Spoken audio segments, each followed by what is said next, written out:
चौधरी जी इसका जवाब जरूर दें और उन अधिकारियों के खिलाफ कार्रवाई। श्री पीपी चौधरी जी। धन्यवाद सभापति महोदय, मुझे आपने बहुत ही महत्वपूर्ण चुनाव सुधार के विषय पर बोलने का मौका दिया, इसके लिए आपको बहुत बहुत धन्यवाद। काफी विषय जो है हमारी पार्टी की तरफ से और कई वक्ताओं ने उन्होंने कवर कर चुके हैं, लेकिन मैं बताना चाहूंगा खास कर करके वो विषय जिसमें भारतीय संविधान के द्वारा चुनाव आयोग को अधिकार दिए गए हैं,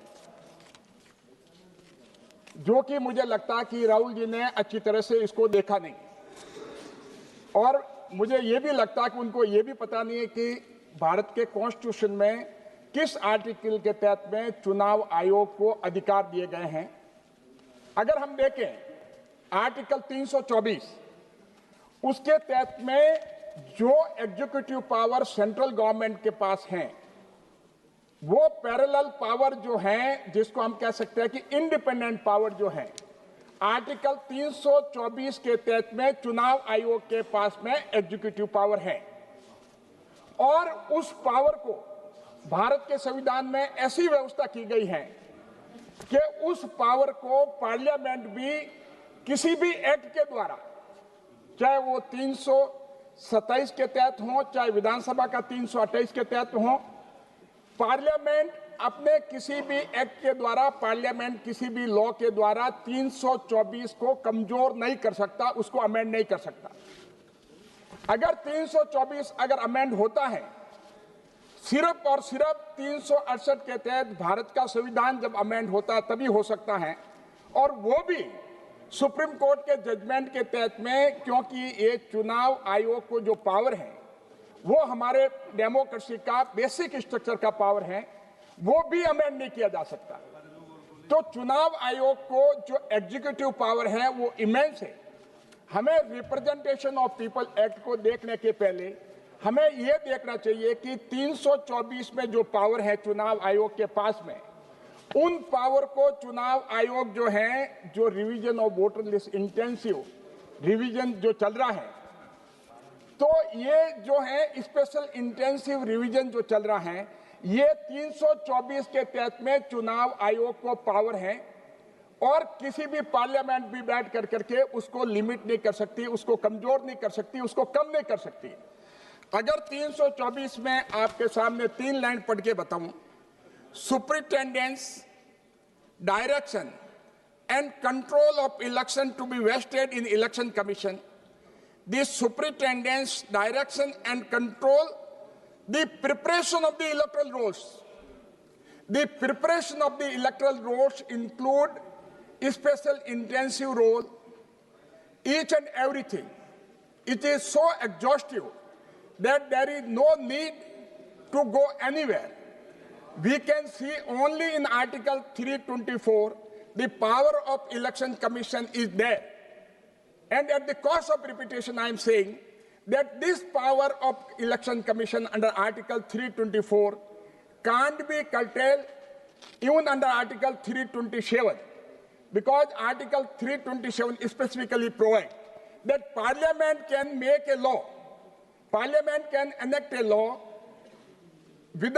in accordance with the Constitution of India without prejudice the power contained under Article 324 of the Constitution of India, meaning thereby कि हमारे पार्लियामेंट के द्वारा भी किसी एक्ट के द्वारा इलेक्शन कमीशन के जो पावर हैं, control the preparation of the electoral rolls को खत्म नहीं किया जा सकता।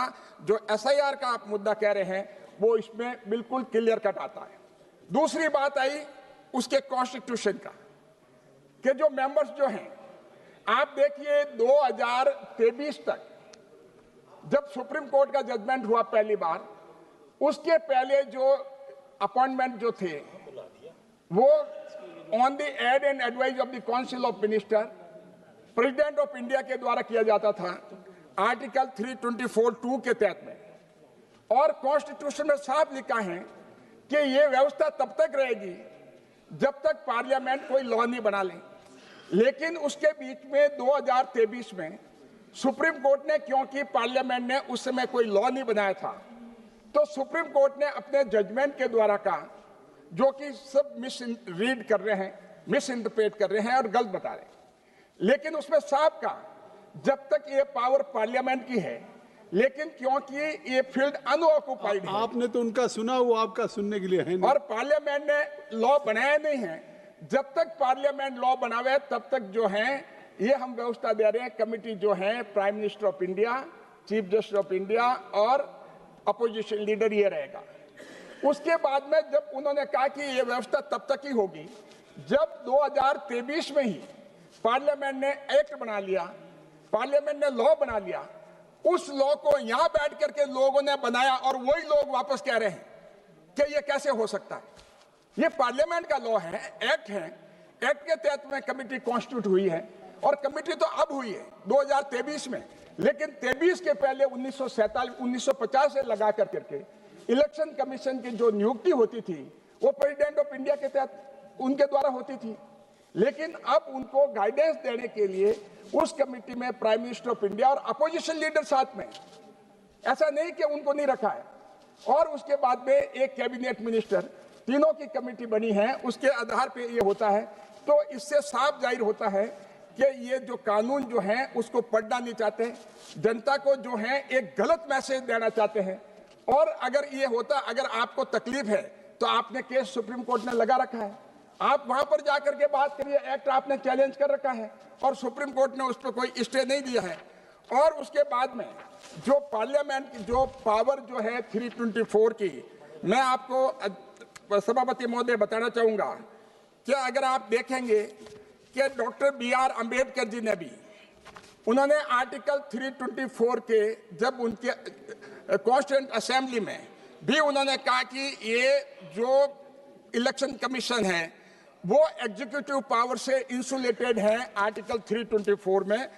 और सुप्रीम कोर्ट में भी जब ये मामले आए तो सुप्रीम कोर्ट ने भी अपने जजमेंट में, लेटेस्ट जजमेंट में, अनूप बारावाल में ये साफ कहा सुप्रीम कोर्ट ने, पैरा 206 में मैं पढ़ के बताना चाहूंगा, article 324 is a reservoir of power to be used for holding free and fair elections. The Commission, as a creature of the Constitution, may exercise it in an infinite variety of situations. In a democracy, the electoral process play a strategic role. तो supreme court भी जो है इसको बताता है कि ये power election commission के पास है, इन्फिनिटी वैरायटी ऑफ सिचुएशन में वो एक्सरसाइज कर सकता है, जिसमें हम कह सकते हैं कि SIR भी शामिल है। और उसके साथ साथ मैं ये भी बताना चाहूंगा कि किस तरह से सुप्रीम कोर्ट ने आर्टिकल 324 को इंटरप्रेट किया है कि ये पावर जो है SIR की, बिना किसी रिप्रेजेंटेशन ऑफ पीपल एक्ट के, वो सिर्फ और सिर्फ इलेक्शन कमीशन के पास है, जो कि उसकी पावर को कोई कंट्रोल नहीं कर सकता बिना कॉन्स्टिट्यूशन अमेंड करके। और कॉन्स्टिट्यूशन अमेंडमेंट इस पॉइंट पे हो नहीं सकता क्योंकि ये basic structure of the constitution है। तो अगर हम देखें मोहिंदर सिंह गिल में, तो मैं एक पैरा पढ़ना चाहूंगा 113 उस केस का। Article 324(1) is thus couched in wide terms. Even so, both Article 327 and 328 are subject to the provision of the Constitution, which include Article 324. The framers of the Constitution took care to leaving scope for exercise of residuary power by the Commission. This residuary power is SIR. Every contingency could not be foreseen. That is why there is a no hedging in Article 324. The Commission may be required to cope with some situation which may not be provided for in the enacted laws and rules. Further, मैं एक इसका भी पढ़ना चाहूंगा, अमीन Ahmad case का एक para पढ़ना चाहूंगा, para 7। Parliament enacted the Representation of the People Act by virtue of the legislative authority confirmed by Article 327 of the Constitution. Article 327 is, however, made expressly subject to other provisions of the Constitution, that is Article 324. In this connection, Article 324 is important. Article 324(1) states that the superintendence, direction and control of the preparation of the electoral roll for and conduct of all election to Parliament and to legislature of every state, including the appointment of the election tribunal for the decision of the doubt and dispute arising out of or in connection with the election to the parliament and to the legislative state shall be vested in the election commission. Even Supreme Court और judiciary भी जो है ऐसे matter में interfere नहीं करता।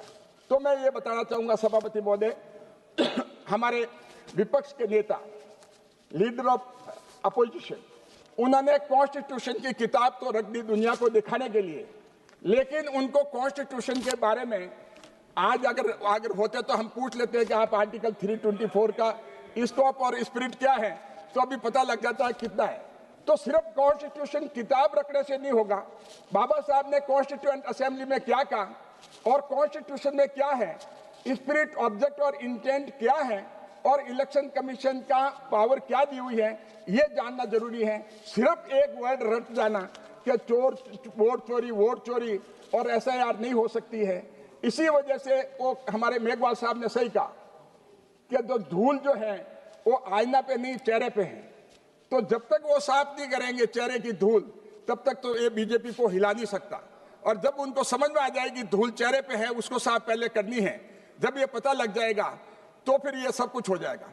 तो इसीलिए लगातार झूठ बोलना, क्योंकि इलेक्शन में भी कहा था कि भारत का संविधान बदल रहा है लोकसभा के चुनाव में, लेकिन आप देखिए कि हमारे भारत के जो, मैं तो इलेक्शन रिफॉर्म्स के लिए एक और आपसे रिक्वेस्ट करूंगा सभापति महोदय कि एक रिप्रेजेंटेशन ऑफ पीपल एक्ट में ऐसा प्रोविजन भी होना चाहिए कि झूठ बोलने की सख्त सजा होनी चाहिए, जो हमारे देश में नहीं है।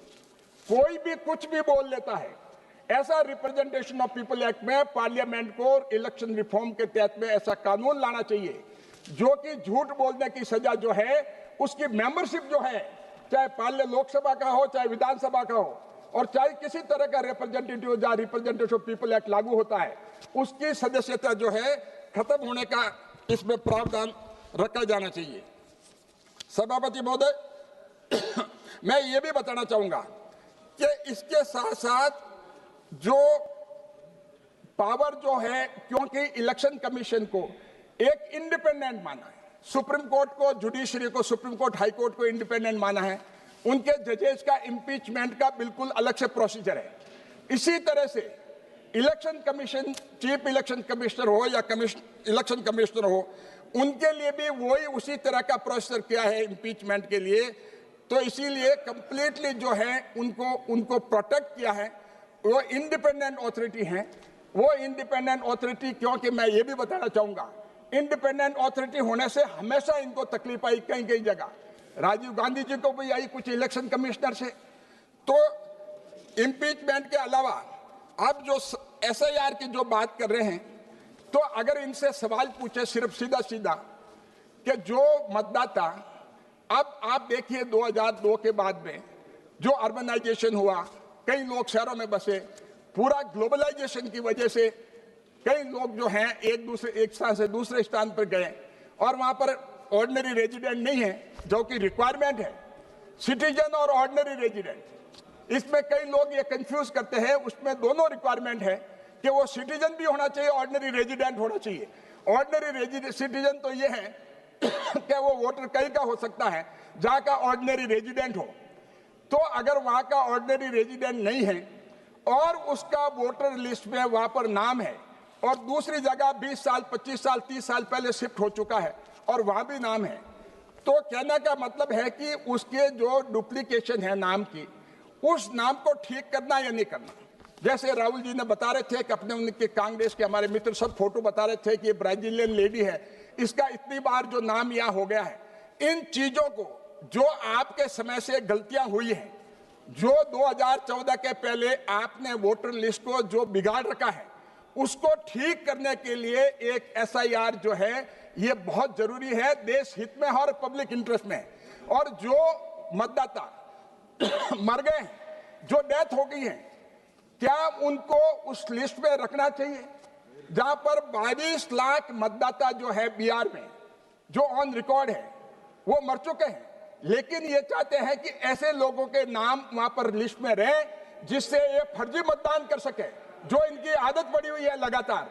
और इसीलिए इसी आधार पे इन फर्जी मतदाताओं, जो मरे हुए मतदाताओं के एवज में जाके ये वोट देते थे या वोट दिलवाते थे, तो इस तरह की इनकी आदत बन गई। और जो उसके अलावा कई लोगों का अता पता नहीं है, कई लोग रोहिंग्या हैं, जैसे बिहार की मैं बात नहीं करूंगा, बंगाल वगैरह में जो निशिकांत जी बता रहे थे कितने % बढ़े। तो लोग जो बांग्लादेशी है दूसरे देश के आकर करके, और वो अगर चुनाव में भाग लेंगे तो ये सरकार कैसे लड़े देगी। जो काम इनको करना था वो काम मोदी जी कर रहे हैं और हमारे गृह मंत्री अमित शाह जी कर रहे हैं। तो ये काम कांग्रेस को बहुत पहले कर लेना चाहिए था ये मतदाता के सुधार में। तो लगभग 65 लाख ऐसे मतदाता थे जिनके नाम जो हैं वो फर्जी जुड़े हुए थे। अगर वो सही होते तो सक्षम अधिकारी के सामने आकर करके अपनी परिवेदना देते, कंप्लेंट करते, एप्लीकेशन देते नाम जुड़वाने के लिए। लेकिन जब 65 लाख में जो मेरी जानकारी में आया वो सिर्फ 70,000 लोगों ने अपने नाम जुड़वाने के लिए एप्लीकेशन दी। इसका मतलब 64 लाख लोगों को, 64 लाख से भी ऊपर उन लोगों को उससे कोई लेना देना नहीं था। तो इस तरह के, और जहां तक वो कह रहे हैं कि गलती, मैं बता दूं सभापति महोदय, जो बीएलए होता है वो रेस्पेक्टिव पार्टी का होता है। उनकी उस गांव में और बूथ में जिम्मेवारी है और वो देखते हैं और जाकर के देख करके नाम जुड़वाना नहीं जुड़वाना, कौन जुड़ना, किसका कोई गलत जुड़ा हुआ हटवाना और कोई मतदाता सही है तो उसका जुड़वाना, ये काम बीएलओ का है और इनके पार्टी के सभी लोग लगे हुए थे। लेकिन सिर्फ हार जो है इनको पच नहीं रही है और यही कारण है कि जिस हिसाब से इन्होंने लगातार, जैसे राहुल जी ने जो कांग्रेस के नेता है बिहार के चुनाव के पहले ही एसआईआर पे जो जिस हिसाब से बोले और बिहार की जनता ने इनको खारिज कर दिया, इनको रिजेक्ट कर दिया कि झूठे आदमी हैं और झूठ बोलते हैं। तो आज की तारीख में मतदाता बहुत समझता है। तो इसीलिए ये सही का धूल आपके चेहरे पे है और आप आईना पहुंच रहे हो। जब तक आईना पहुंचोगे तब तक हमारा काम, जो भारतीय जनता पार्टी को आप टिश का मिस नहीं कर सकते। और उसके साथ साथ मैं वेस्ट बंगाल की बात करूंगा। वेस्ट बंगाल में भी जो एसआईआर है वहां तो और भी जरूरी है, क्योंकि जिस हिसाब से बांग्लादेश का बॉर्डर ओपन किया गया और आराम से आने दिया जाएगा लोगों को, वहां पर लाखों की संख्या में वो लोग हैं और वो कह रहे हैं कि मिले नहीं। अब होने ये लगा कि वो भागने लगे वापस, उनको पता है कि पकड़े जाएंगे। तो उसमें अगर आप देखें आप वेस्ट बंगाल में तो ये हाल हो रखा है कि एक भय का वातावरण खड़ा कर दिया। 2023 में पंचायत पोल में वेस्ट बंगाल में, जो कि टीएमसी का वहां शासन है, वहां पर 40 लोगों की मृत्यु हुई ये इलेक्शन वायलेंस में और करीब 20,000 बूथ जो हैं वो कैप्चर हुए।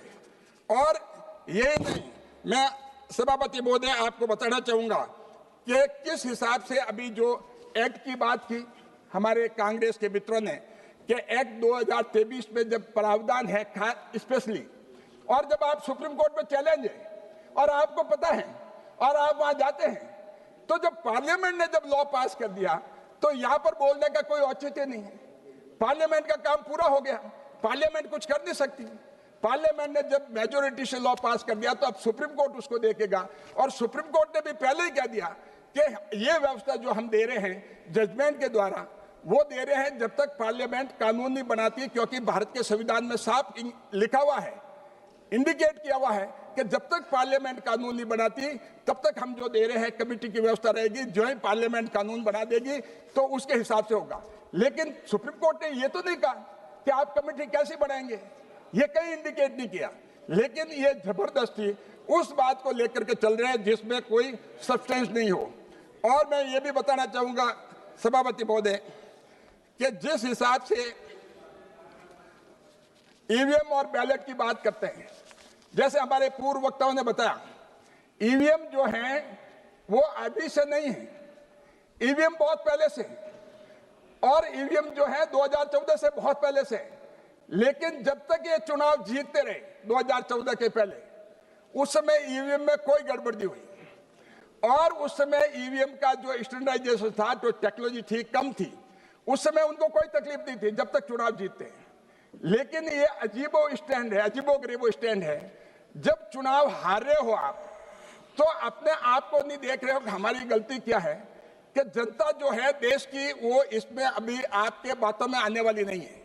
हमारा मतदाता, देश का मतदाता बहुत समझदार है, इसीलिए आप बिहार में रिजेक्ट हुए, और बिहार में रिजेक्ट होने के बाद में भी अभी तक समझ में नहीं आई है, क्योंकि मतदाताओं ने जो बिहार में जो शुरू में स्थिति थी, जब मतदाताओं ने कहा कि ये पार्टी सिर्फ झूठ बोलती है और जनता को बेवकूफ बनाने की कोशिश करती है मतदाता को, इसीलिए पूरी तरह से रिजेक्ट किया और 5-6 सीटों तक ये सीमित होकर के रह गए। और बैलेट पेपर की बात करते हैं, बैलेट पेपर जैसे बताया कि जिस हिसाब से बैलेट पेपर पे पहले ये कब्जा करते थे, अब वो स्थिति आ नहीं रही है। उस वजह से लंबे समय तक इन्होंने उस बैलेट पेपर के आधार पे ये किया सारा। और अब जब टेक्नोलॉजी जो है जो इतनी बढ़ गई है कि उस टेक्नोलॉजी के तहत में हम कह सकते हैं कि ईवीएम में किसी तरह की कोई कमी नहीं हो सकती। और सुप्रीम कोर्ट में भी ये मामला गया, वहां पे भी देखा गया, इन्होंने वहां पर भी कंप्लेंट करी, केस लड़ा, उसके बाद में भी जो है वो उनको कुछ भी नहीं मिला। तो अब इनको देख लेना चाहिए ईवीएम और बैलेट पेपर और एसआईआर, ये जो मुद्दे फालतू उठा कर करके इनको कुछ नहीं मिलेगा। मैं धन्यवाद दूंगा सुप्रिया सुले जी को, उन्होंने कहा कि मैं ईवीएम और इस तरह की बातें जो हैं एसआईआर वगैरह की मैं नहीं उठाना चाहती, लेकिन दूसरी बातें जो उन्होंने उठाई उसके में मैं उनके साथ में उसमें संबंध नहीं रखता हूं। और जहां तक 4 बातें जो खास कर करके राहुल जी ने कही कि सीजीआई को क्यों रिमूव किया, ये तो पार्लियामेंट ने किया। दूसरा का इम्यूनिटी जो है इलेक्शन कमिश्नर को, चीफ इलेक्शन कमिश्नर को, वो उन्होंने पता ही नहीं उनको कानून, उनको ये बात का ध्यान ही नहीं है कि इम्यूनिटी जो है वो इम्यूनिटी पब्लिक सर्वेंट को सबको मिलती है, इसमें कोई ऐसी बात नहीं है।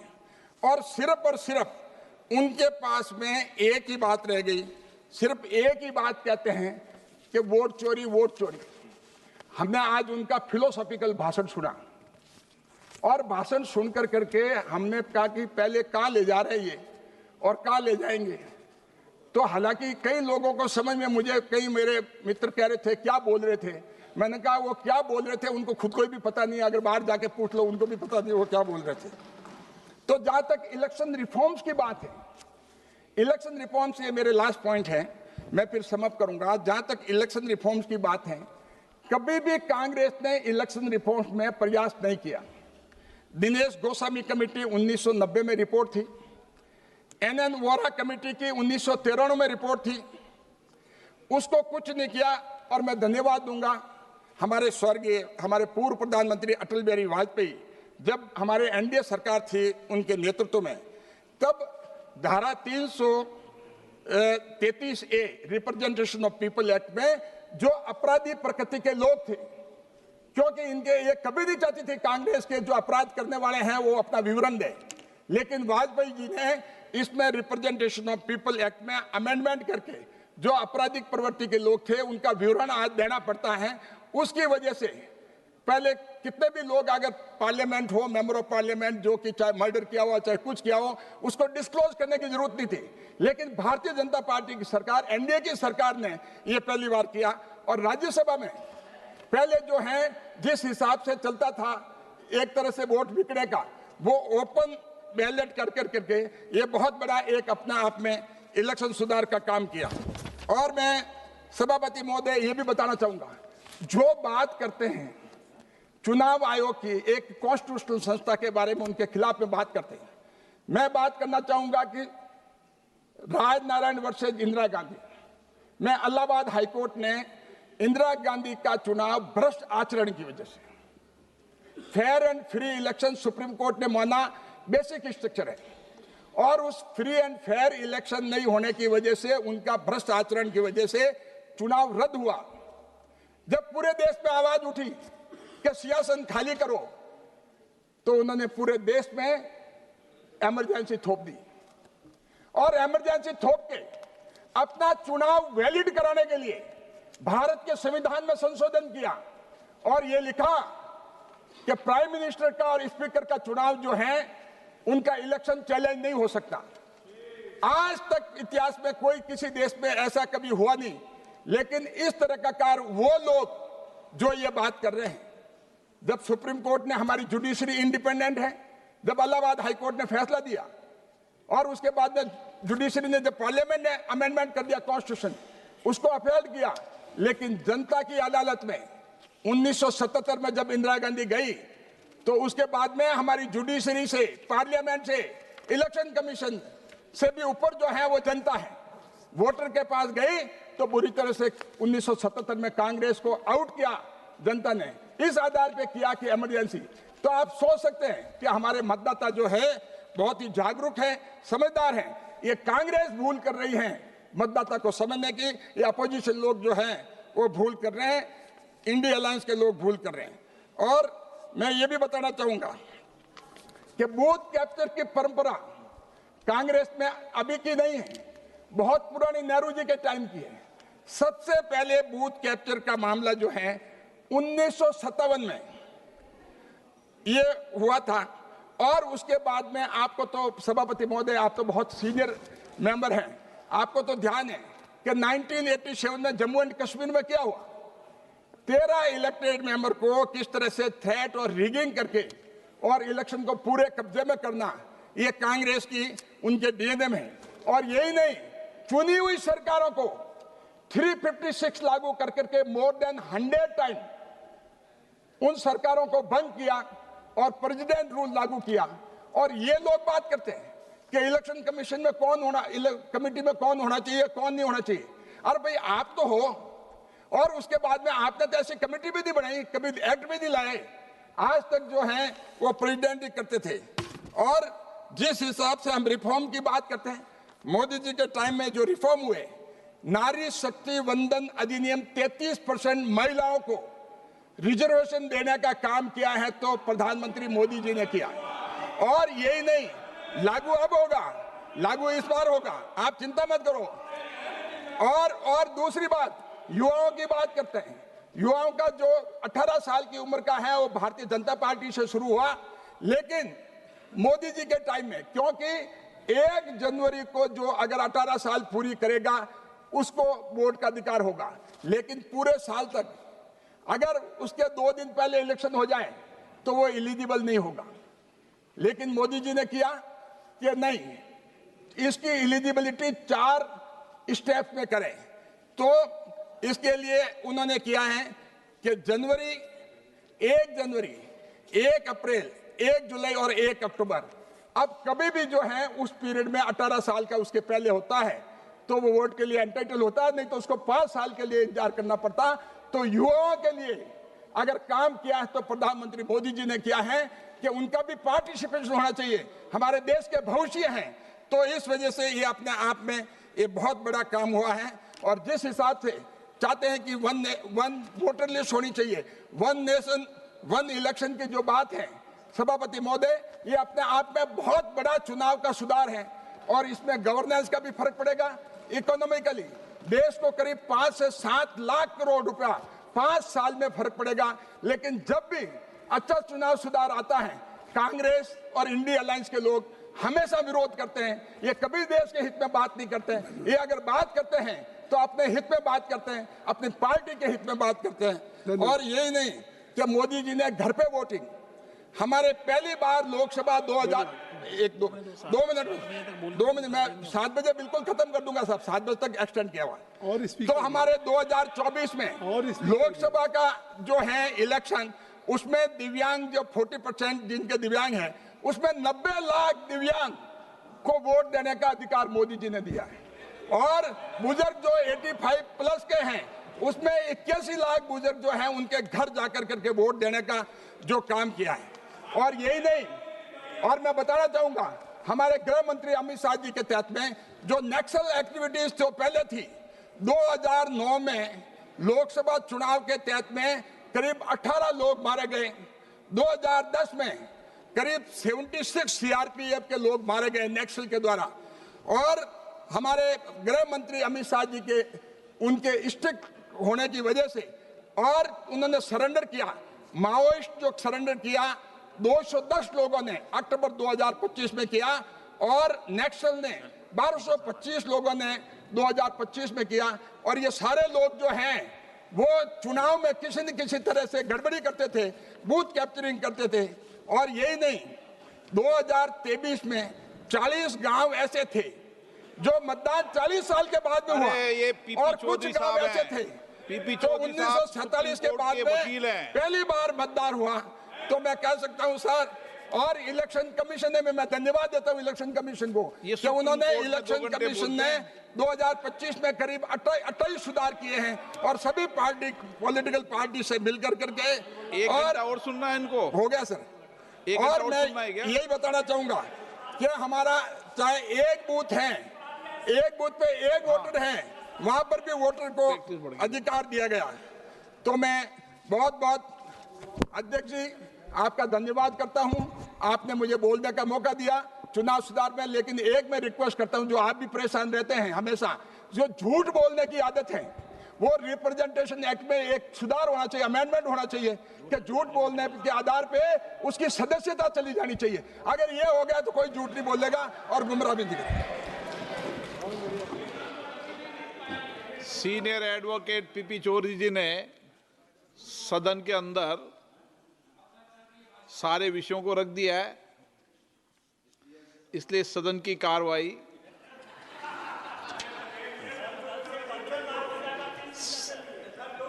कल दे देंगे आपको, ठीक है? और कोई सदस्य बाकी है बोलने वाला? कल दे देंगे आपको भी। अब बैठ जाओ वकील साहब, आपका टाइम पूरा हो गया।